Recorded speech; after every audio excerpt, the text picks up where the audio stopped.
My grandpa used to point at the fence line behind the old barn and tell me about the war that happened there.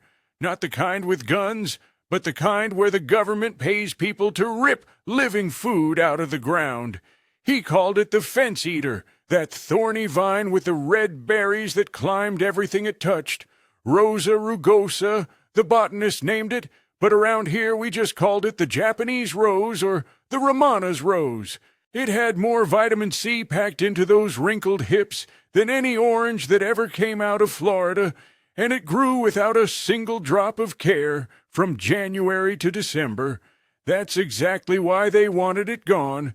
I remember walking that fence line as a boy, and Grandpa would pull one of those hips off the vine, cut it open with his pocket knife, and show me the seeds inside surrounded by that bright orange flesh. "Your great-grandma kept us alive on these during the Depression," he'd say. "When there wasn't money for store fruit, these kept coming. Winter, summer, didn't matter, they just kept producing." He told me stories about how the old folks would make tea from the hips, jam from the pulp, and even dry them for winter storage. The plant didn't ask for fertilizer, didn't need pesticides, didn't require irrigation systems or expert knowledge. It just grew, thick and defiant, along every fence and roadside where it could grab hold. But that was the problem, wasn't it? The plant broke every rule that modern agriculture was writing. You couldn't make people dependent on it because it spread itself. You couldn't sell them seeds every year because it reseeded naturally. You couldn't sell them chemicals because it thrived in poor soil and fought off pests with those thorns that could tear through a leather glove. My grandpa watched through the 60s and 70s as the county extension agent started calling it invasive, as the agriculture department published pamphlets about eradication, as neighbors who'd harvested those hips for generations suddenly started spraying them with herbicides. They called it a pest, he told me one afternoon while we were mending that same fence. Same plant that kept your ancestors from getting scurvy. Same plant that produced food when the trucks stopped running during the war. Suddenly it's a pest. He shook his head, and I saw something in his eyes that I didn't understand then, but I do now. It was the look of a man watching knowledge get buried alive. The Rosa rugosa didn't vanish because it failed. It vanished because it succeeded without asking permission, without requiring purchases, without fitting into the system they were building. I still see it growing wild in the forgotten places, along highways nobody maintains, and around abandoned homesteads where the people are gone but the plants remember. Those hips still swell up in late summer, still packed with more vitamin C than any citrus fruit in the supermarket, still producing without anyone's help. My grandpa's been gone 20 years now, but that fence line is still there, and so is the Rosa rugosa, thorny and persistent and full of nutrition that nobody's supposed to remember it has. This is the story of how we erased survival itself, and why that erasure wasn't an accident. My great-grandpa's people knew the Cherokee before the removal, back when the mountains still had families who'd lived there for thousands of years. The old folks passed down stories about a plant the Cherokee called the thorn that heals. And when the settlers came through these hills hungry and sick, it was Cherokee women who showed them which rose hips to gather.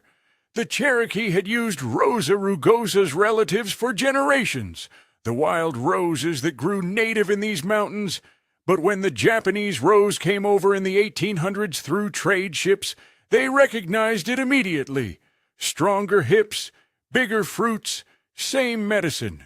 I heard these stories sitting on my grandma's porch while she shelled peas. She told me about how her grandmother, my great-great-grandma, learned from a Cherokee woman named Sarah during the hard times after the Civil War.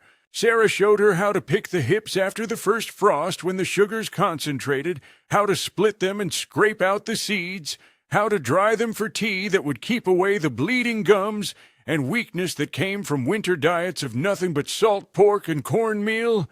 That was scurvy, Though they didn't always call it that, they just knew that people who drank rosehip tea stayed stronger through the winter than people who didn't. The settlers who survived in these mountains weren't the ones with the most money or the biggest farms. They were the ones who listened when the people who knew the land offered knowledge. My great-great-grandma kept a patch of Rosa rugosa by her kitchen door, and Grandma said that patch fed vitamin C to 4 generations before the county agent told them to rip it out in 1972. He said it was invasive, Grandma told me, still angry about it 40 years later. Invasive. Like we hadn't been eating off it since before his grandpa was born. The Cherokee knew something that we forgot in our rush towards supermarkets and supply chains.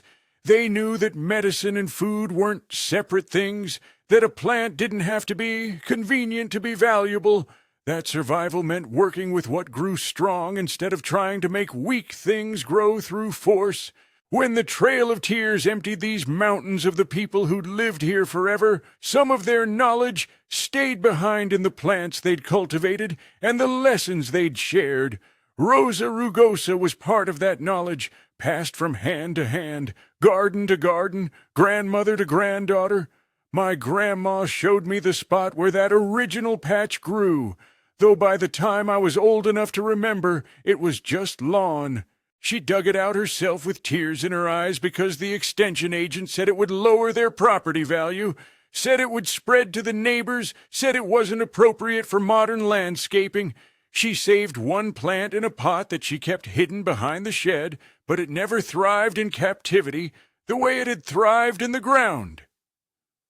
Some things aren't meant to be controlled, she told me while we watered that struggling pot.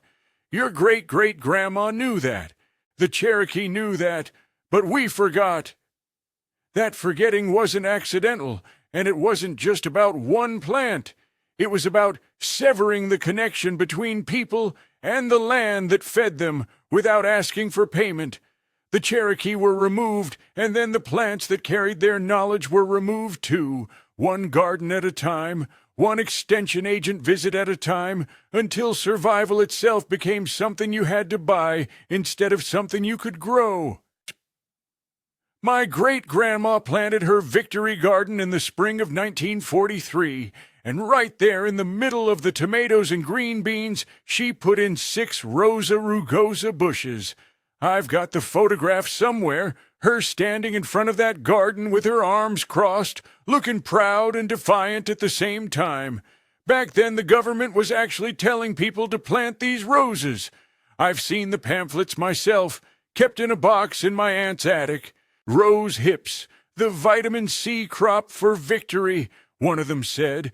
Printed by the USDA in 1942, they told Americans that with citrus supplies cut off by the war, rose hips were the patriotic answer. Great-grandma told me stories about those war years before she passed. She said the orange truck stopped coming in 1942 when the military took priority for shipping. Citrus went to the soldiers overseas, and civilians back home had to find their own vitamin C or risk scurvy. The government knew what the Cherokee had known for centuries, what rural people had never forgotten. Rose hips worked, they grew everywhere, and they didn't need cargo ships or refrigerated rail cars. She said every woman in the county was out gathering rose hips that first winter, following instructions from pamphlets that the extension agents handed out at the feed store. They made syrup from those hips, thick and sweet and so full of vitamin C that a tablespoon a day kept the children healthy through winters, when fresh fruit was just a memory. Great-grandma said she'd boil down 20 pounds of hips into a syrup that would last months, stored in mason jars in the cellar alongside the tomatoes and pickles. The government tested batches and published the results.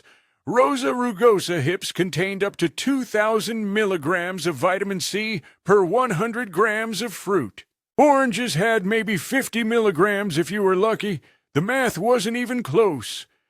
I asked her once why she kept growing them after the war ended, after the oranges came back to the stores. She looked at me like I'd asked why she kept breathing. Because they worked, she said. because I knew they'd grow when nothing else would, because I remembered what it felt like to need them and not have them.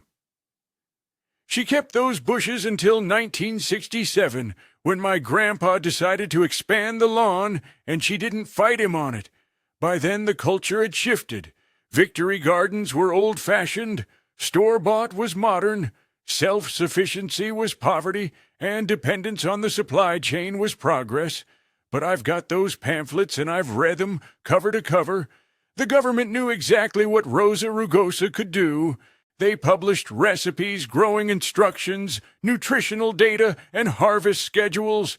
They told Americans that rose hips were superior to citrus for vitamin C content, that they could be grown in every climate zone in the country, that they required almost no care or expertise. For 4 years, Rosa rugosa was a patriotic crop, a symbol of American resilience and self-sufficiency. And then the war ended, and suddenly the same government agencies that had promoted it started calling it invasive. Great-grandma never understood that shift, and honestly, neither do I. The plant didn't change. Its nutrition didn't diminish. Its ability to grow without help didn't become a problem overnight. What changed was the economic system that started rebuilding after the war, a system that needed people buying citrus from Florida and California, that needed dependence on long supply chains and supermarket distribution. Rosa rugosa didn't fit that system because it didn't need that system, and that made it dangerous in ways that had nothing to do with thorns. I found the research papers in a university library back in the 90s when I was trying to understand why my family had stopped growing something that had kept them healthy for generations.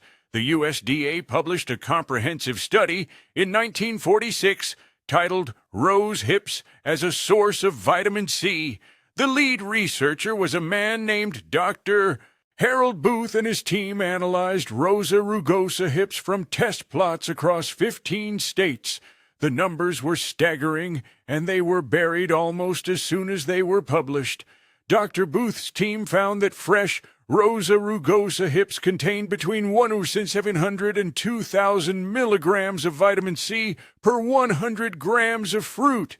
They compared that directly to oranges, which average 53 milligrams per 100 grams. That's not twice as much or 3 times as much. That's nearly 40 times the vitamin C concentration. Even after drying, which reduced the vitamin content significantly, rose hips still contained 500 to 1,000 milligrams per 100 grams. A single tablespoon of rose hip powder provided more vitamin C than eating 3 whole oranges, and the plant produced those hips from July through November, without irrigation, without fertilizer, and without any pest control whatsoever. The study documented yields too, and this is where it gets interesting.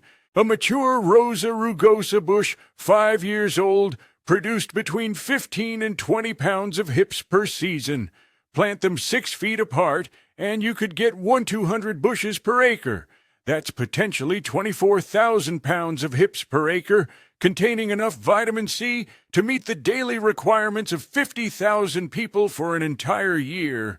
Dr. Booth calculated that a family of 4 could meet their complete annual vitamin C needs from just 2 bushes in their backyard.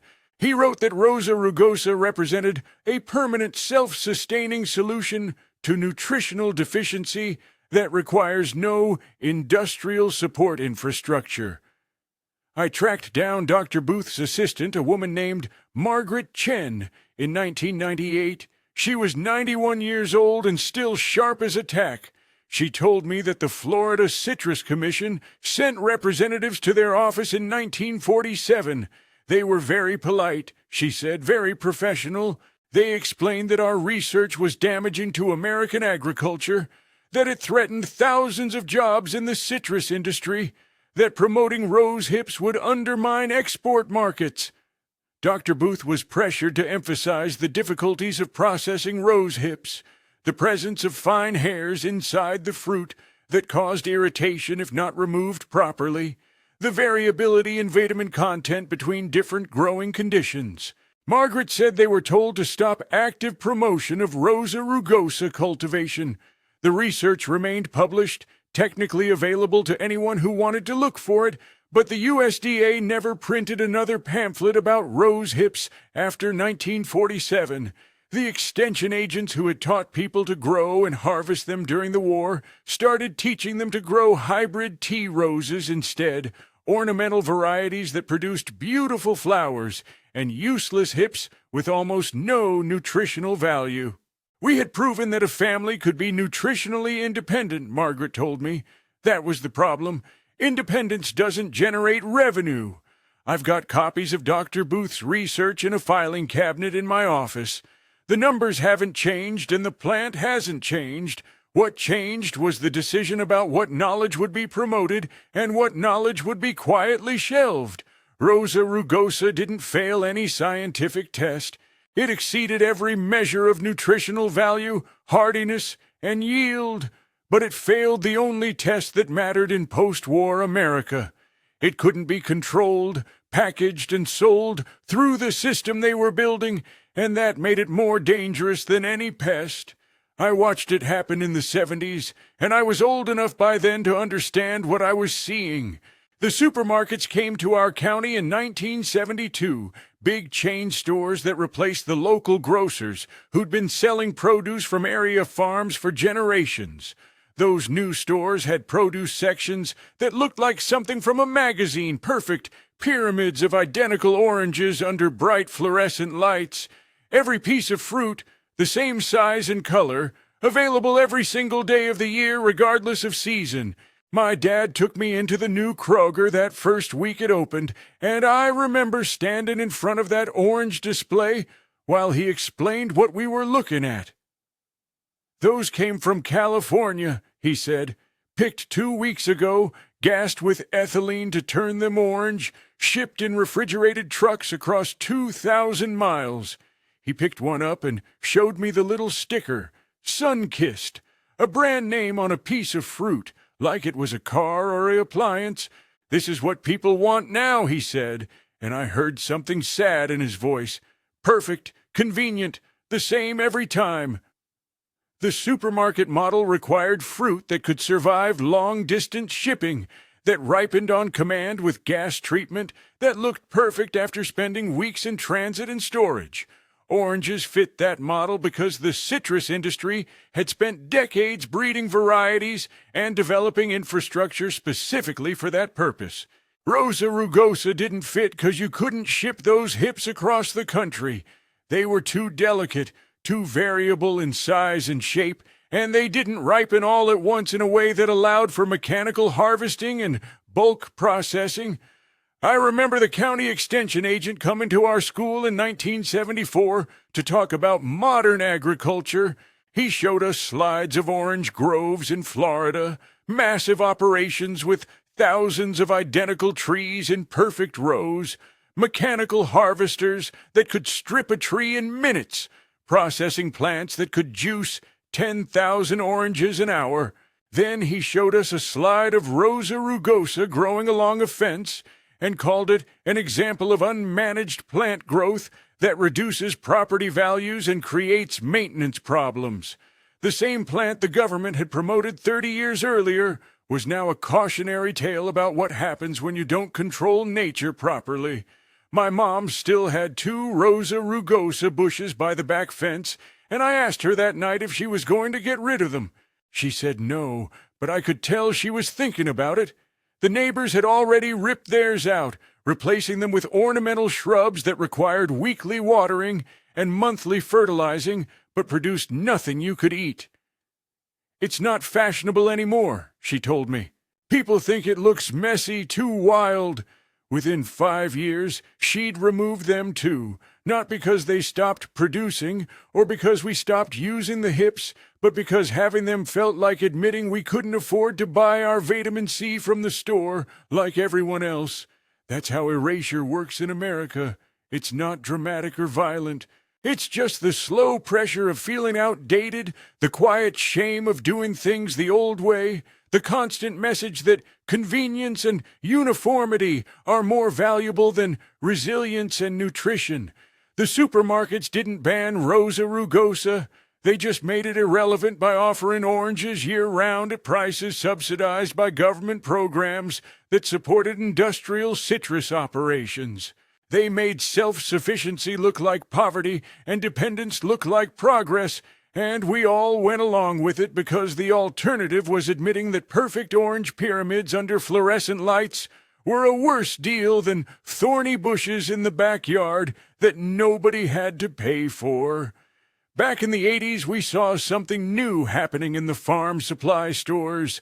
The herbicide companies started selling products specifically formulated to kill Rosa rugosa and other multiflora roses. I remember looking at the labels with my uncle, who still farmed 60 acres of pasture land. Tricloper, glyphosate combinations, specialized brush killers that cost 3 times what regular herbicides cost. "Why do they need a special poison for this?" I asked him. He read the label and laughed, but it wasn't a happy sound. "Because the regular poison doesn't work," he said. That was the thing about Rosa rugosa that made it truly dangerous to the system they were building. It survived everything they threw at it. Standard herbicides that would kill most plants just made it grow back thicker. It thrived in poor soil where crops failed. It needed no fertilizer, no irrigation, no pest control. The chemical companies had built an entire business model around making farmers dependent on products they had to buy every single season. And here was a plant that made all of those products irrelevant. Worse than that, it spread itself, creating more independence without anyone having to purchase seeds.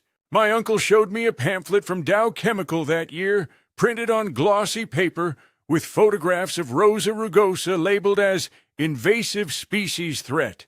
The pamphlet explained that these roses outcompete valuable forage species and reduce pasture productivity. What it didn't mention was that the hips from those roses provided more nutrition than most of what they were calling valuable forage.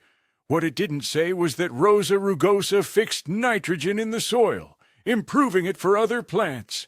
The pamphlet was selling a problem that required their solution, and the solution cost $40 per gallon, with recommended application rates that meant most farmers would need multiple gallons per acre. I watched my uncle spray his fence lines that summer, and I watched the Rosa rugosa come back the next spring even thicker than before. "You're supposed to spray it 3 times, he said, reading the instructions again. "Once in spring, once in summer, once in fall, for 2 years minimum." He did the math on a piece of paper. For his 60 acres of fence line, following the recommended treatment protocol would cost over $3,000 and require 6 separate applications. Or, he said, I could just let it grow and harvest the hips like my grandma did. But he didn't do that because by 1985, harvesting rose hips made you look poor, made you look backward, made you look like you didn't understand modern agriculture. The chemical companies held seminars at the feed stores, brought in experts who explained the threat of invasive species, showed slides of Rosa rugosa infestations that needed to be controlled. They never mentioned the nutrition, never mentioned the soil improvement, never mentioned that this plant had kept Americans healthy during 2 world wars. They just showed pictures of thorny thickets and talked about lost productivity, about reduced land values, about the importance of maintaining clean fence lines. And farmers bought their herbicides because that's what modern farming meant, buying solutions to problems that the same companies had defined. I still see those specialized herbicides in the farm stores, whole sections dedicated to killing plants that our grandparents considered food and medicine.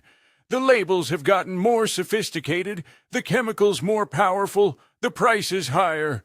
Rosa rugosa is listed right there alongside kudzu, and multiflora rose as species that require aggressive chemical control. The fact that it keeps surviving, keeps coming back, keeps producing those vitamin-rich hips without anyone's permission, that's not seen as a virtue anymore. That's seen as the ultimate threat.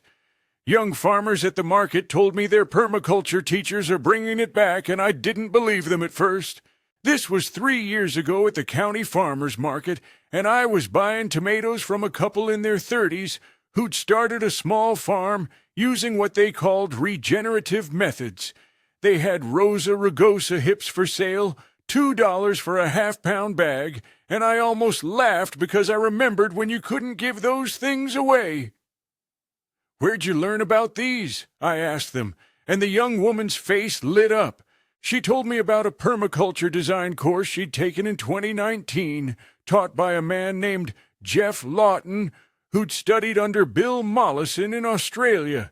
They were teaching people to design food systems that didn't require external inputs, that worked with natural patterns instead of fighting them, that built soil instead of depleting it.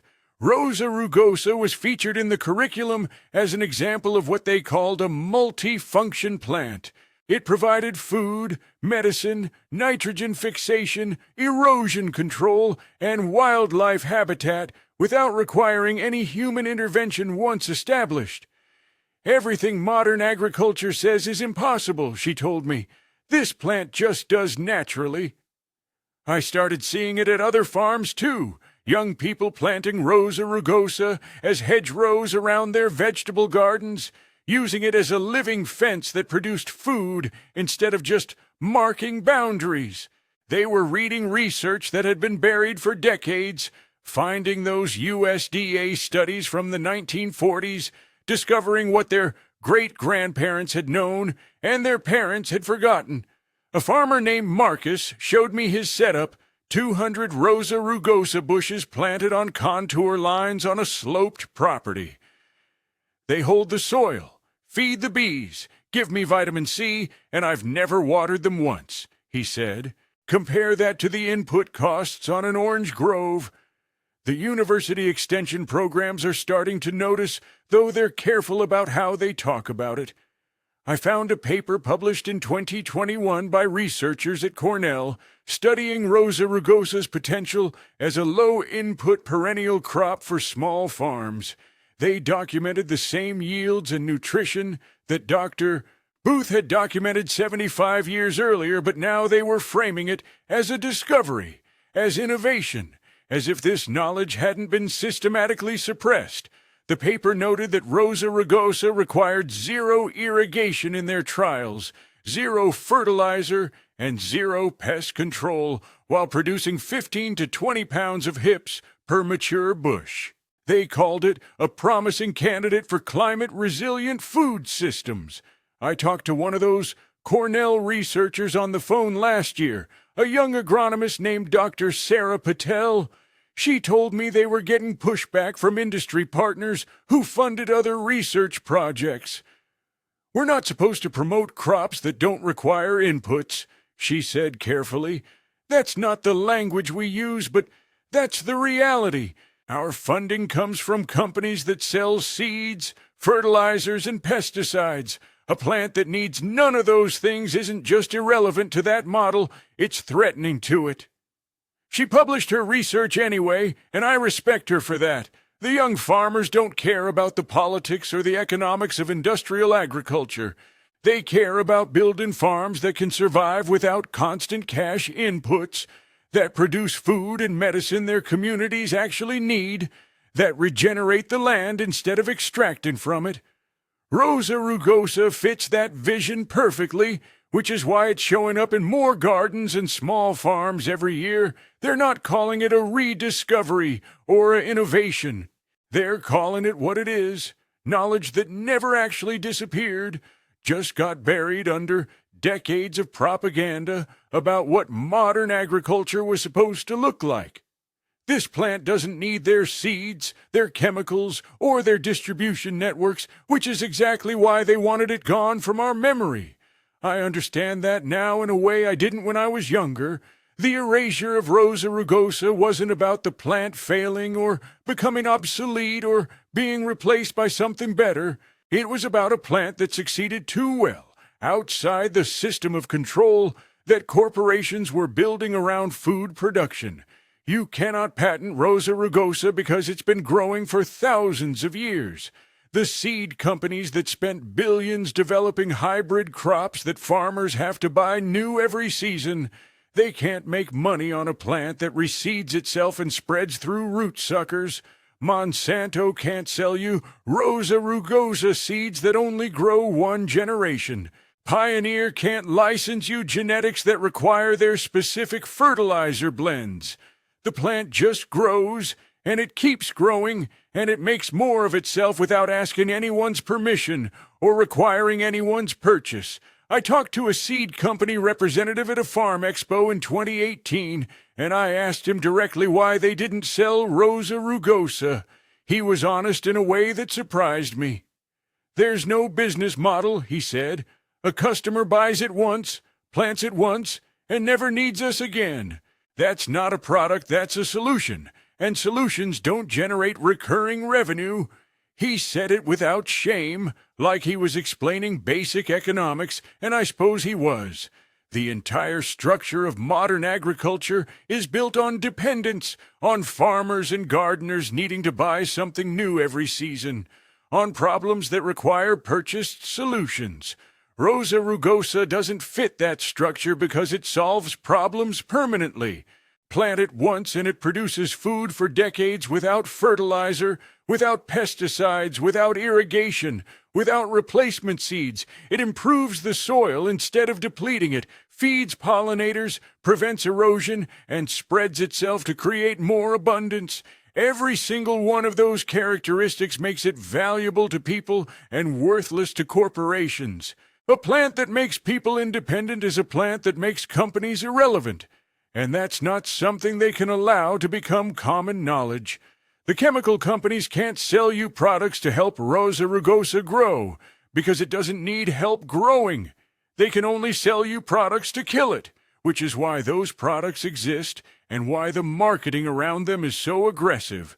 The distribution networks can't profit from Rosa rugosa because the hips don't ship well and don't store long, which means people have to grow them locally or not at all. Local and self-sufficient are the two things that modern food systems are designed to prevent, because local and self-sufficient mean money staying in communities instead of flowing to corporate headquarters. I've watched this pattern repeat with dozens of plants over my lifetime. Anything that grows too easily, produces too abundantly, requires too little input, or spreads too readily gets labeled as invasive, aggressive, or problematic. The language is always about control and management, about the need for human intervention and purchase solutions. What they never say directly is that these plants are problems because they solve problems without generating profit, because they create abundance outside the systems of scarcity that keep people dependent. My grandpa told me once that the measure of a society is what it chooses to remember and what it chooses to forget. We chose to forget Rosa rugosa, along with hundreds of other plants that fed people without requiring industrial support. We chose to forget because corporations spent billions of dollars teaching us to forget, because that forgetting made us dependent, and dependence made us profitable. The plant never failed us, but we failed it by allowing its erasure in exchange for the convenience of supermarket oranges that traveled 2,000 miles and contained a fraction of the nutrition growing wild along our fence lines. Right now it's growing wild along highways and abandoned fences, holding more nutrition than the produce aisle, waiting for people to remember. I drive past it every day on my way into town, thick tangles of it along the state route where the mowing crews can't reach, those wrinkled red hips hanging heavy on thorny branches that nobody planted and nobody tends. It's been there for decades, surviving road salt and exhaust fumes and periodic attempts to clear the right-of-way. It just keeps growing, keeps producing, keeps offering food that almost everyone drives past without recognizing. I stopped last fall and harvested a grocery bag full of hips from a patch behind the old Morrison place, a farmhouse that's been empty since 2015. The Rosa rugosa that someone planted there 80 years ago has spread along the entire fence line. hundreds of bushes thick with fruit that the deer and birds were eating because no human remembered it was food. I took those hips home and made syrup the way my great-grandma taught my grandma, who taught my mother, who taught me. 1 bag of hips boiled and strained and reduced with a little sugar made 2 quarts of syrup so rich in vitamin C that a tablespoon in the morning replaced any supplement I could buy at the pharmacy. My neighbor saw me harvesting and asked what I was doing. She's 35, grew up in the suburbs, moved here 5 years ago looking for a quieter life. She'd never heard of eating rose hips, didn't know they contained vitamin C, had no idea that the invasive thorny things along her back property line were the same plant the government had promoted during World War II. I gave her a jar of syrup and a copy of those old USDA pamphlets I'd found, and last week she told me she'd stopped buying orange juice. Why would I pay for something shipped from Florida when this grows in my backyard? She asked, and I heard my grandpa's voice in that question. The knowledge is still here, waiting in the ditches and fence lines and forgotten corners where Rosa rugosa keeps growing, despite everything we did to erase it. The plant survived the chemical campaigns and the propaganda and the decades of being called a pest. It survived because plants don't care about economic systems or corporate profits or marketing campaigns. They just grow where they can grow, produce what they're designed to produce, and wait for people to remember why they matter. I've started teaching workshops at the library, showing people how to identify Rosa rugosa, how to harvest the hips, how to process them into syrup and tea and dried powder. Mostly older folks come, people who remember their grandparents doing this and want to reconnect with that knowledge before it disappears completely. But young people come too, the same ones selling vegetables at the farmer's market, the ones trying to build lives that don't require constant purchases and dependence. They understand what their parents forgot, that real security doesn't come from supermarkets and supply chains. It comes from knowing what grows around you and how to use it. The Rosa rugosa doesn't care if we remember or not. It'll keep growing either way. Keep producing those vitamin-rich hips. Keep spreading along the margins where industrial agriculture hasn't reached. But we should care, because every plant we forget is knowledge we lose, is independence we surrender, is resilience we trade for convenience. My grandpa's fence line is still there, and so is the Rosa rugosa, thorny and persistent and full of nutrition, waiting for the day when people remember that survival doesn't require a supply chain. It just requires paying attention to what's already growing. If this story meant something to you, subscribe to this channel, because there are hundreds more like it, hundreds of plants and skills and pieces of knowledge that are waiting in the margins for people to remember. The knowledge waits, and so do I.